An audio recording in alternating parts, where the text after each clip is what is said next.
you need to take responsibility. Everyone is always saying that you need to take responsibility, but what does it actually mean and how do you do that? That's what we are going to be discussing in this video, so hit the thumbs up and subscribe to the channel.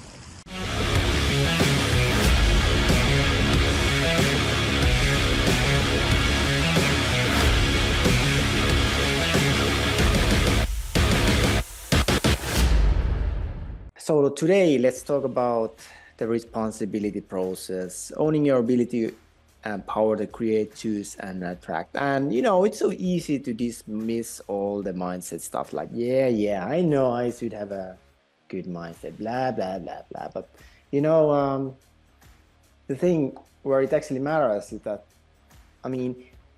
there's also a saying that anyone can be a leader when things are going well. And the same applies for managing ourselves. Like anyone can be happy and have a positive attitude or whatever when things are going well. But the things when there's also a good saying like this, that adversity shows true character, and I actually believe that 100%. Like when things are rough, that's the time that people show their true colors. And do they actually start blaming other people, external circumstances or partners or whatever externally, meaning that, oh, okay, so Amazon is just so unfair, or oh, the supplier really messed me up, and oh no, oh, the quality inspection, oh no, they made a mistake. Okay. But at the end of the day, the key question is that, is there something that you could have done differently?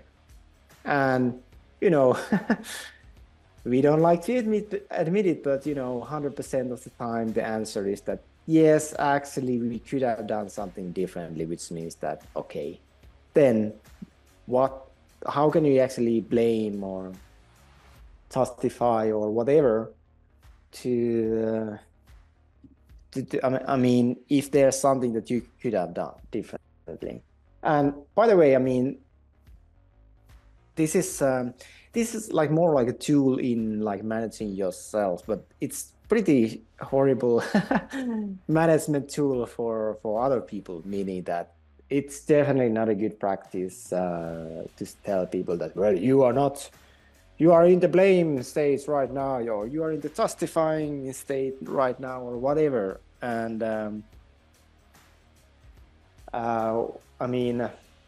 but it's not really the best approach to deal with. But that being said, whenever something goes wrong, especially with your team, with team members and whatever, always tie back to the core values, because that's super helpful in building your company culture and setting the expectation for that how people should behave in when working with you, when working for you, when being and actually it's not only for employees, it's also for your partnerships.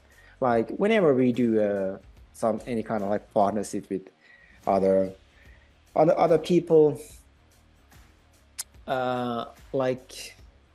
when we invest into something or whatever, we always start looking into the core values, and we start basically defining the core values that we have, and then the other parties need to say yay or nay. And usually what ends up happening is that we do they want to add their input in tweaking the sentences that we have there, but 100% of the time, and nobody has ever told me when building this kind of partnership that no, this is not something that we agree to. No. So typically people are willing to do that, and it helps you to set up the rules beforehand, before you actually start working with someone. And same thing when you are hiring a new person. The first few weeks are actually the most important ones, actually even before the person starts working, because that's the time you set the expectation that what is it like working with you? What do you expect? Because I mean, if they already started doing, then you need to deal with change management, and that's going to be the whole like a much tougher nut to crack. Instead of making it like clear in the beginning already that no, what you're doing is totally unacceptable, and this is what I expect instead. Yeah, so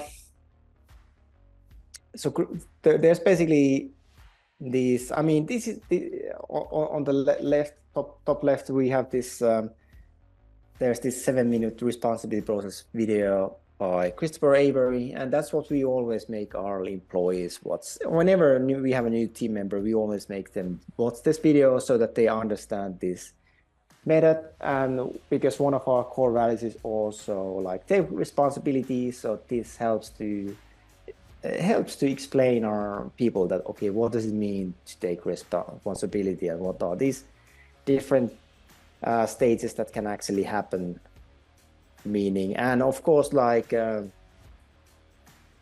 someone is saying okay, I will do it if I have to do it, I mean, I actually I mean, in a day-to-day life, all of us hear that like sometimes, right? Well, I will do it if I have to do it. No worries. I will do it if I have to do it. But that's not really taking responsibility either, because it's this obligation, like doing what you should or have to instead of what you want to. So the thing is that and actually another thing, yeah, I mean, but what it means is that you have a reason why you're doing, like, you're not like, okay, fine, I will clean the garage, like if I really have to do it. No.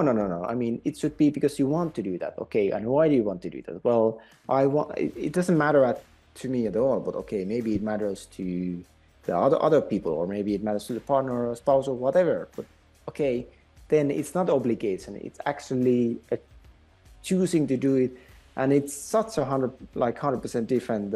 It's like 180-degree difference in the mindset, like, because it feels good. And if you're having this kind of mindset, well, I will do it if I have to do it, then it's kind of having this victim mindset. Yeah, I'm the victim now because I need to do something that I actually don't want to do, right?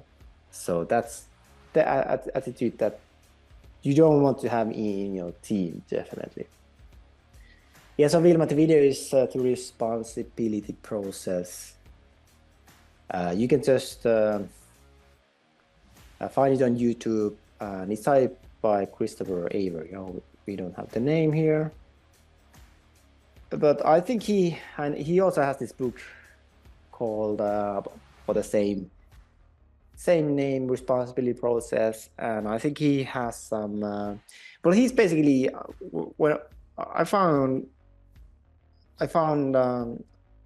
I became familiar with him in the Agile, in the IT field, because he was presenting in different conferences, but right now, I mean, he's doing only like this business consulting and so I think he has some programs, but it's not really something. I mean, it's basically more like B2B stuff that he's basically doing in those kind of courses. I mean, teaching you to become better leader and so on, but I don't see it like 100% applicable to like entrepreneurs, even though sure, I mean, it can be applied, but like it's not really 100%. So it's not something that we would, for example, buy to our employees or team members. So that's also why I like started discussing with him about doing a course that actually teaches this stuff in more a practical level, and it would be something that we could make our employees to go through as the program. So we talked about it, but didn't start working on it yet. And at that time COVID happened, things kind of changed a bit. Anyway, so what is responsibility? I mean, it means owning your ability to empower, to create, choose, and attract success that's the key word here, success. You have the power, you have the control, you create, you choose, and attract success. So it's about taking 100% personal responsibility for your actions and outcomes, regardless of external circumstances. So let's say the supplier just messed up something. Then, I mean, okay, is there something that you could have done differently? And, funny, I mean, we have millions of these examples. But one funny example, what I also told before this story, that I wanted to change the material for the packets. I mean, it was this cardboard, so I wanted to be like thicker. I wanted to be this corrugated, so it kind of felt more premium. And then I was worried. I was really concerned that it's gonna affect the lead time, making that it's gonna add delays here and there. So like I specifically asked that, okay, can we do this kind of material instead? Yes, Tony, we can do. But so is it gonna impact the timeline? No, it's not gonna impact the timeline. Oh, okay, so all right, cool, so let's do it. And then whoops, it's late. So I asked that, hey, I mean, we are already like 2 weeks late, so what's going on? Well, it's Tony, because you asked for this more like premium kind of material, then it takes time and blah blah blah. No. I mean, it was a case where they specifically said that it's not going to impact the timeline. There's not going to be any delays. But key question is that was there anything that I could have done differently? Of course, I could have emphasized that I do not want to have any kind of delays. So if there's even a slight chance that this is gonna add a bit of a delay, then I don't want to do it at this time. So then I would have just done it later, or I could have done it so that, okay, let's just do smaller amount in this new packaging, but let's keep let's say 80% on the old package, so there's no delay or whatever. So I mean, there is no delegating of responsibility, meaning that if you practice this, then you are always owning it up. There's always something you could have done differently. There it is, it's about how we respond when things go wrong, and life tends to go differently. Life often tends to go differently than we actually plan for. So when we face with these challenges and setbacks, the mindset and action determine our ability to overcome those. So it's more about self-leadership. I wouldn't say, I mean, it's not a good way to manage people. I mean, obviously, when for us it's core value, then I always tell them that, well, how do you think you handle this situation? Are you taking responsibility now? I mean, but it's more of a mirroring, unless I have to be super clear. If people are clearly not getting it, if they're clearly not understanding, then I might say that, well, I mean, sounds like you're just justifying instead of just owning up the mistake and taking the responsibility. But I have to say, I mean, it's not the best way to actually it's not an ideal way to manage people. It's definitely not a good management tool, because in a way, then you're basically blaming them, right? But it's framework for learning, growth, and success. And when something goes wrong, into this cause and effect analysis mode. The responsive process outlines the stages we go through when dealing with failures, challenges, or obstacles. So it's about guiding ourselves towards this growth and success, and focuses on taking really 100% responsibility for actions and outcomes. But I mean, key question is that how do you actually do it right? So yeah, let's get into it. So it really begins with defining responsibility as owning ability and power. So it activates when things go wrong, starting with this. Well, it's not necessarily starting, but typically, oftentimes, that's going to be the first stage that you notice. Okay, something goes wrong, and okay, a lot of blaming is going on. So, who can we blame for this? Who's the one that we can actually, blame for this, so we don't feel bad about ourselves, right?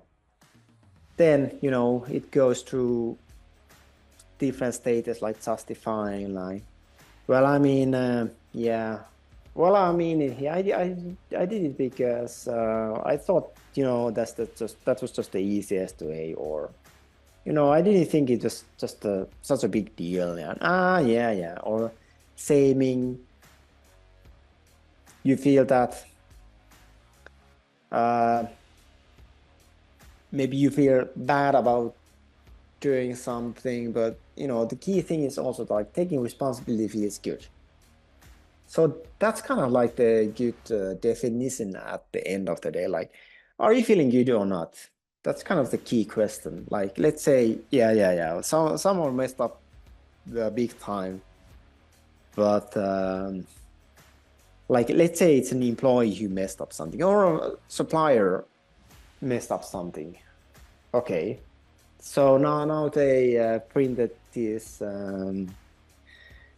packaging, and it's all done wrong. So it's nothing like the designer. So maybe something went wrong with the colors or the measures or whatever. But now now it just looks horrible. And okay, now it's already time to save it, or well, I mean, at that stage we would notice it quality inspection. But let's say that you didn't have quality inspection, then you actually send it to Amazon. Now you can start getting 1-star reviews. When okay, obviously in those kind of situations you would notice, well, yeah, I could have done quality inspections. I should have done this. I should have done. I mean, there's millions of different things that you could have done differently. But if you're just feeling bad about it, like, oh no, like, why did I do it like this? Because it's not like, it's like you're asking yourself, actually this is just a really good point that I saw in one presentation some last month, like when the person was saying that, like, what kind of questions are you asking yourself?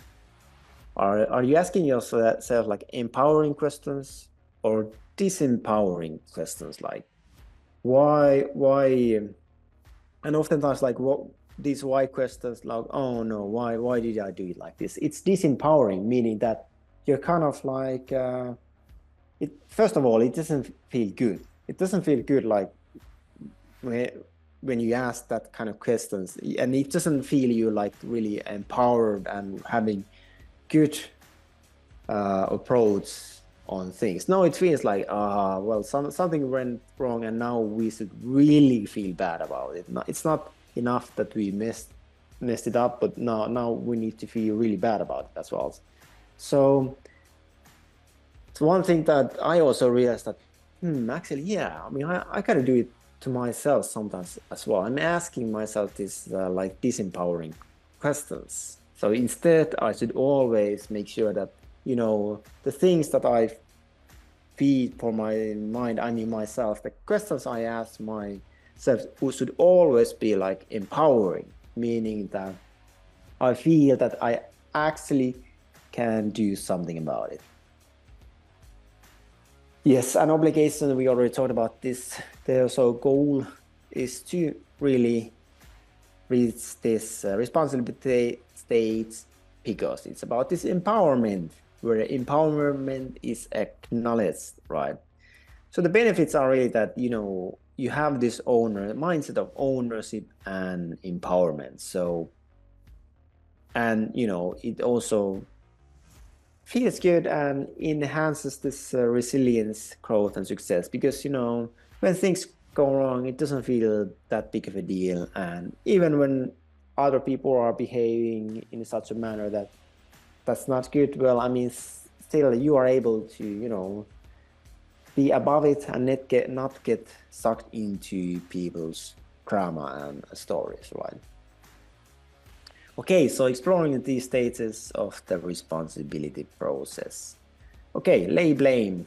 Yeah, I mean, we kind of went through it. So holding others at fault for causing something. Yeah, it's totally their fault. Yeah. I mean, now we have 1-star reviews. Oh, it's totally their blame. It's Amazon. No, it's the supplier. It's the graphic designer. It's everyone else except yourself. Justifying, using just excuses for things, using being the way. There's nothing we can do about it. Yeah, I mean, sales are going down on Amazon because the economy is just so bad. Yeah, that's the thing. That's why our business is not going well. Same, laying blame on oneself, which often felt as guilt. So feeling guilt. Oh, I'm such a dummy. Oh no. Oh, that's not like. And the funny thing was like before we had this process, like. I remember Victor sometimes like told me that, oh, well, he's taking too much responsibility, which was he thought that he was basically in the same states, which meant that he was just blaming himself and feeling guilty about how things were. But obviously, that's not taking a responsibility. It's just these same states, right? Or obligation. Yeah, I mean, just doing it because you have to do instead of actually wanting. And okay, quit. I mean, giving up to avoid the pain of shame and burden of obligation or denial that okay, just ignoring the existence of something. No, there's no problem. No problem here. Everything's perfectly. Yeah. Yeah, I mean, I noticed that the team member is totally slacking and doing crappy quality of work. Oh no, it's I'm sure he's doing his best. I'm sure everything is well. And then finally this responsibility. So yeah, I mean, assigning fault to others when things go wrong. Yeah, blaming suppliers. The impact is that the problem really there is that it keeps focus on others really high, hindering this problem solving. It's difficult to come up with a creative solution because what do we care about? We care about that it doesn't happen again. But are we able to do that if we just focus on laying the blame on someone? It's not really the healthy kind of approach to have, right? So the thing is to really understand that it's a mental state and realize that it takes an internal action. And example would be that instead of blaming the supplier for these delays, I mean, they start by improving inventory management through analysis and monitor stock levels, forecast demand, and adjust ordering to prevent these shortages. And you should, as business owners, I mean, you should be skeptical. Always, okay, they promise a deadline, but at the end of the day, you need to understand, like, they are salespeople as well, meaning that they are selling you something, and it's not 100% certain that the days they give you will, for example, will hold, or the thing that they tell you about the quality or whatever, that's going to be true either, right? So instead of assigning blame to the supplier, just empower yourself to enhance this inventory management, monitor stock levels, demand, and do everything you can. Then justifying, just blame the economy. Oh no, I mean, what can you do, right? Yeah, people just don't have the buying power. Yeah, I mean, Amazon is six times bigger past 10 years, but it's just the economy. It's just how things are, right? Currently, yeah. So the thing is that even it doesn't economy or whatever. I mean, it doesn't matter. There are like also still solutions like that, things that you can do. So again, focusing on what you can control. You cannot control the weather necessarily. I mean, so there are things that they do, for example, in Dubai regarding the weather or whatever.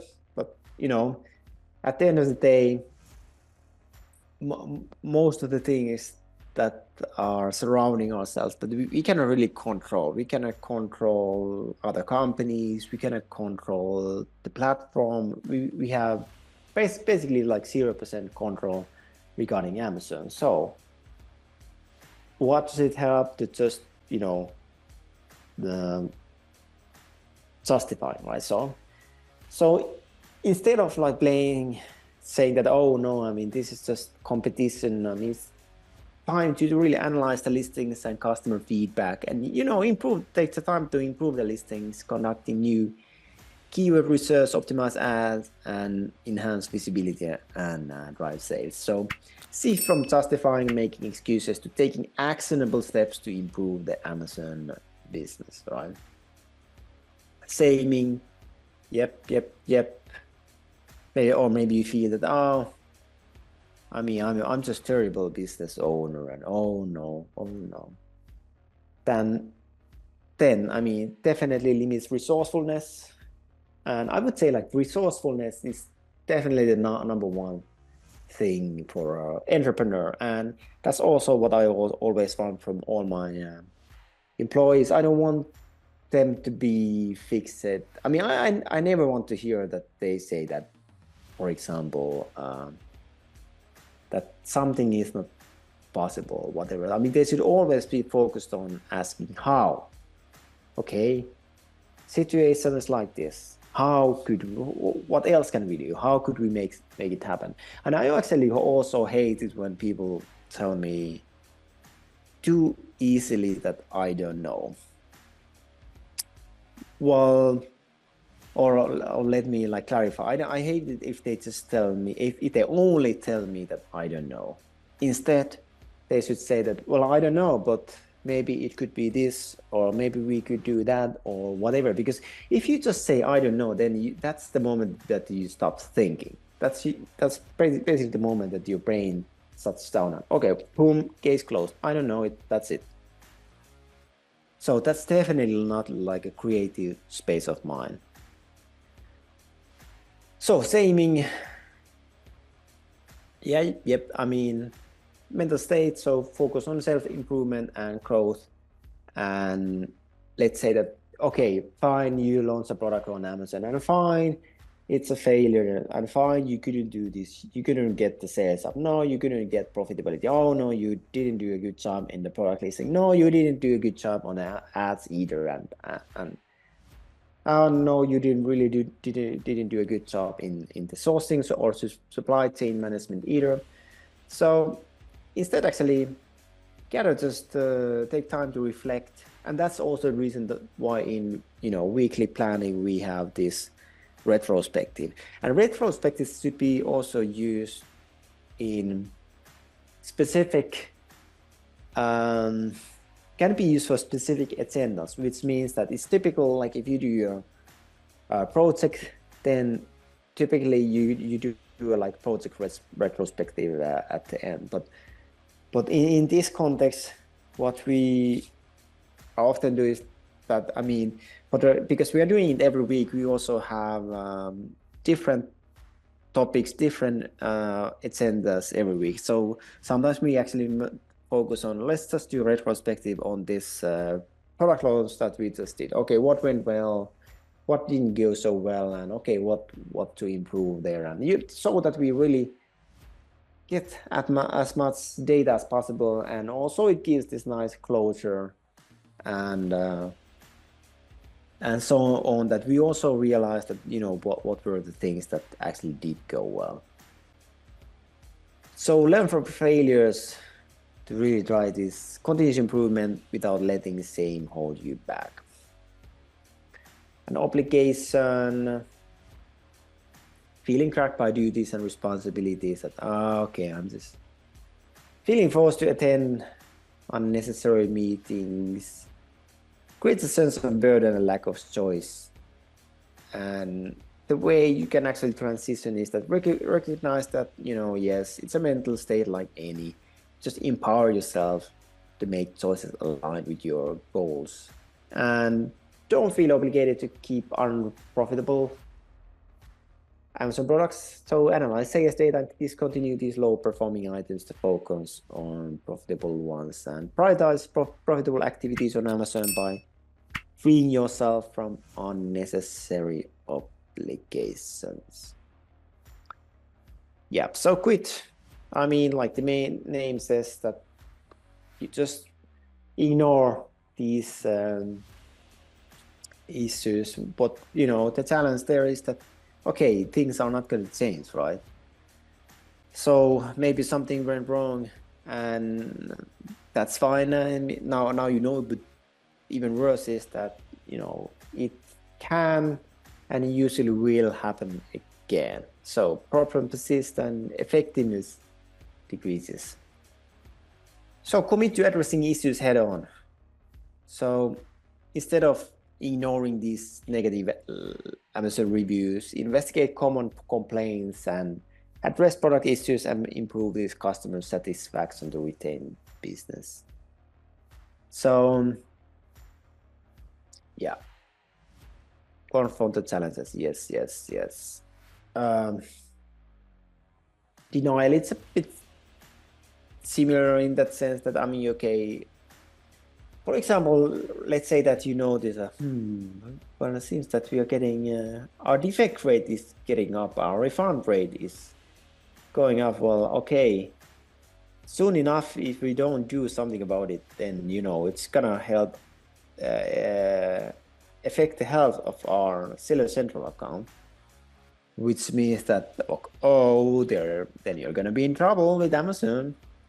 So there's two options. You can just ignore all these customer complaints that no, there's no issue. Or then, but that challenge is that, you're gonna go to that stage where then you're kind of going to get penalized if you don't actually resolve the issue. So then it also prevents this resolution and growth. But actually, it's better just to accept reality, no matter what it is, because even if things are really bad, then you will instantly feel much better if you just accept how to get this reality check, that level. Let's see that how things are, and then just directly confront these issues, and then use feedback for continuous improvement. Like rather than just dismissing these complaints, okay, let's just investigate and improve the quality based on the customer feedback and reviews. And let's say that, it's not only about reviews, it's also about, like, if you notice that, refund rate is going up, defect rate is going up, then what you need to do is that you need to start digging in Seller Central and see that, okay, what are the customers saying as reason that why they are returning the items. Because if you don't do that, then it might pretty much like escalate to a bigger problem, right? But there also is the point is to improve based on the data that you actually get from the market, right? Okay, so responsibility means owning the problem solution. Example, taking proactive steps to become better, get empowerment, clarity, and effective problem solving. So if you're new to Amazon, your product isn't selling well, but you're taking charge, learning from mistakes, and trying new strategies. You're like a true entrepreneur owning your success.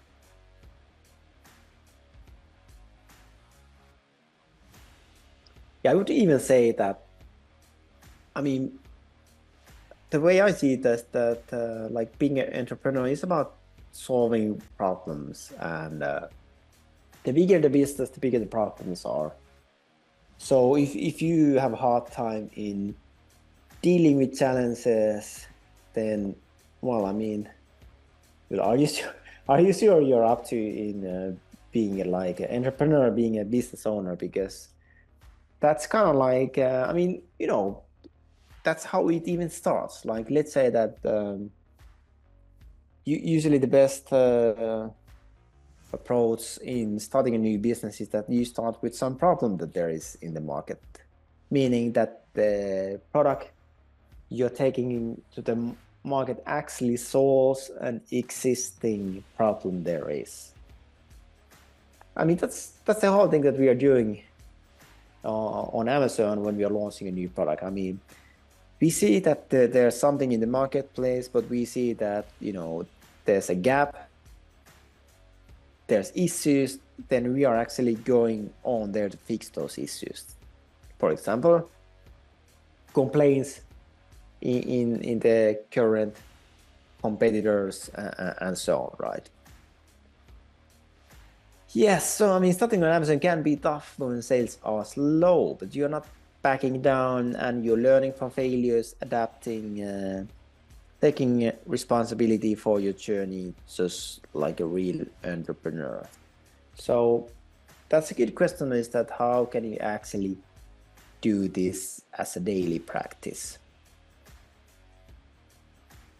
So good approach is to, start each day with some self-reflection, and if you are doing some exercise or whatever, like the perfect way I want to start my days usually is to go for a walk. It doesn't even have to be that long. I mean, 30 minutes is fine.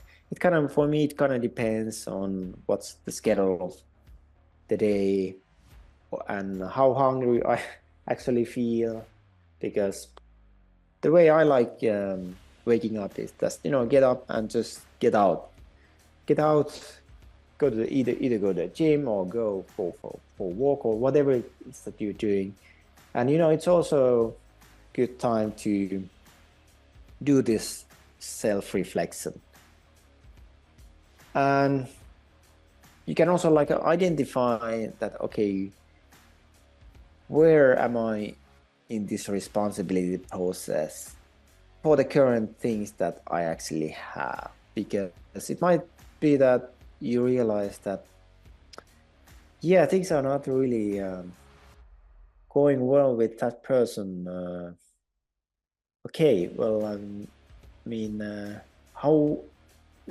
what is the behavior that I'm actually doing? Is there something that I'm not doing in an ideal way? Is there something that I could do better or do differently? Like, let's say that you had an argument, so and then you could reflect that, well, yeah, I kind of lay blame there. So maybe that's not that's kind of like, that's pretty disempowering state. So what's a better way to actually approach that situation with that person? So recognizing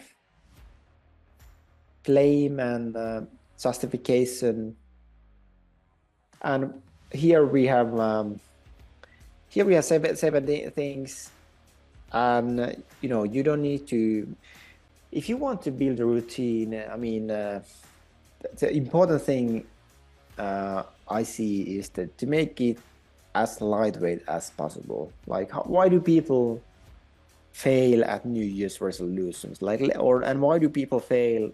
When they try to start a new habit in the new year, that they go to the gym. I mean, you see it every year. Like the gyms all around the world are packed.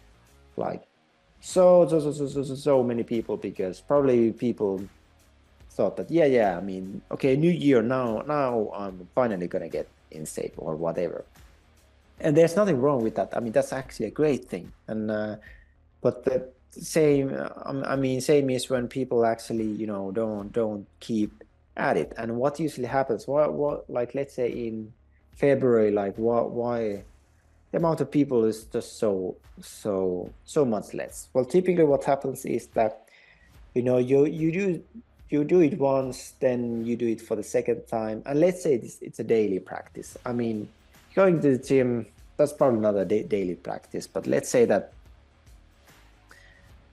you want to start some kind of daily practice. Okay, then, okay, first week you have a perfect record, everything went well. Then second week, oh no, now you missed one day. Oh no, I mean, now you don't have a perfect record anymore. Then week number 3, oh, now you missed already like 3-4 times.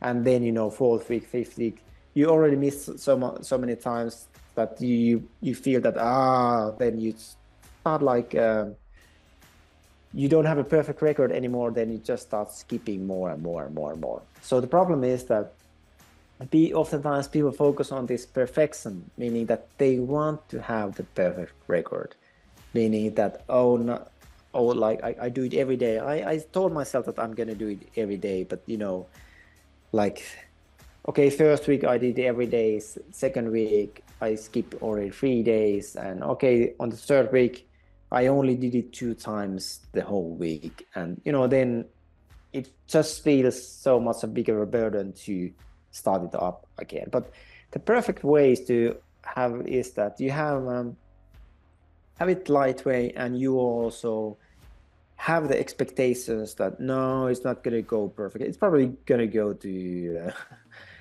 the crap. I mean, it's not gonna go well. So let's just assume that we are gonna struggle with it. No, that's not a problem at all. Just main thing is that let's just get started, and then basically just keep adding up to it more when we are there. Like, perfect example is also like what Victor says to people who want to start working out or start going to the gym. Okay, first, forget these workout programs and routines. I mean, just step number 1. Just go there at the time that you scheduled, right? Just focus on getting there, and don't even worry what you're going to do. I mean, just main thing is that you showing up. So then, okay, fine. Now it's much easier. Surely you can show up at the gym every time, right? So don't focus on what you're actually doing, but then you start from this tiniest step, and then you just keep adding things, right? Because afterwards, okay, then you can start optimizing the program. Then you can start optimizing these whole a lot of other things like meals or whatever. So you just take it bit by bit in order to get it done, right? Okay, so recognizing blame and justification, for example. Notice if you blame like external factors like, oh, the competition, oh, they are so unfair, and oh no, or the Amazon algorithm, oh, I mean, it's treating me so unfairly, oh, it's so awful. Then just challenge yourselves to find at least one area where you can take ownership and make improvements, such as new keyword research, enhancing product description, and adjusting pricing strategy. So set aside just 10 minutes daily to review this product performance and identify instances of blaming external factors. Challenge yourself to find at least one area of improvement. An easy way to always is to ask yourself, well, is there something that I could have done differently? Super simple. And the same obligation, okay, if you feel inadequate due to, let's say, negative reviews, then, first thing to help is to get clarity and, being able to vent out a little. So just write down the thoughts that you're having, and just challenge it by, reminding yourself of the value your product offers, and reframe your belief by focusing on addressing customer feedback and continuously improving your product. And I know how it feels like when you get this real, I'm not talking about fake reviews, I'm talking about like real customer reviews, like complaints about your product. I mean, obviously it doesn't feel good, because especially like let's say that you put a lot of effort into it, and then you put your heart and soul into it, and it's your baby, and you developed all this, and maybe you have already been selling it for some time, and then someone is writing really nasty review that this product is totally garbage, like the packaging is awful, oh they have grammar mistakes, oh no they have blah blah blah. So of course I mean, who would feel good when reading something like that about what they did, right? So but then I mean, it's not really helpful just to, first of all, you shouldn't blame the customer. I mean, sure, I mean, maybe they had a bad day or whatever, but still, I mean, and maybe the delivery wasn't so nice, but still, maybe there's something that you can actually find the things to improve there, right? And yeah, I mean, if you have challenges with mindset, then obviously, I mean, writing things down can definitely help in able to keep up more positive mindset, right? Yes, I mean, write down beliefs that undermine confidence, challenge each belief with a counter argument that empowers you and your product. Sure, yes. Then quitting, if you feel like quitting, I mean, if you feel discouraged about sales, pause and take a deep breath. Identify one small action, like reaching out to potential influencers or drafting a new social media post within your ads and product listing, and commit to taking that action immediately to promote your product, like proactively. Pause and just take a deep breath when feeling discouraged. So identify one small action to promote your product and commit to taking that action immediately. And the thing is that things can change pretty quickly. Like let's say that you're really struggling with that product, then you should ask yourself that, have you done everything imaginable to its success? Like I can remember, like I was in this like one there was basically a question in one Amazon training that we were participating, and someone asked that, okay, is that like and the topic was about like how to kind of like make your product launch a success. And the question was kind of like, okay, I mean, is that all I need to do? Like what's the it's kind of like, what's the minimum I need to do? And the answer was like brilliant, like, well, that's like a really crappy kind of question, because the question should be like, what else can I do? Like, what are all the different things that I can do to really impact the success? Like, why would you ask that? What's the bare minimum I can do to make my product a success? No, I mean, obviously you should do everything possible, everything that actually makes a difference, right? Like, why would you spend time on doing something that doesn't impact the growth and sales, right? So the key question is like, so what are those things that you can do that will have impact on the success? Yes, so small actions to promote the product, commit to taking it immediately. And then denial, I mean, just have the information and implement it, right? Choose one item from the list daily and just commit to spending some time into it. And then basically embracing responsibility is that you create this daily checklist of tasks, like optimizing product listing. Choose one task daily to take full responsibility and complete with growth mindset. Reflect on your progress and identify any areas for improvement.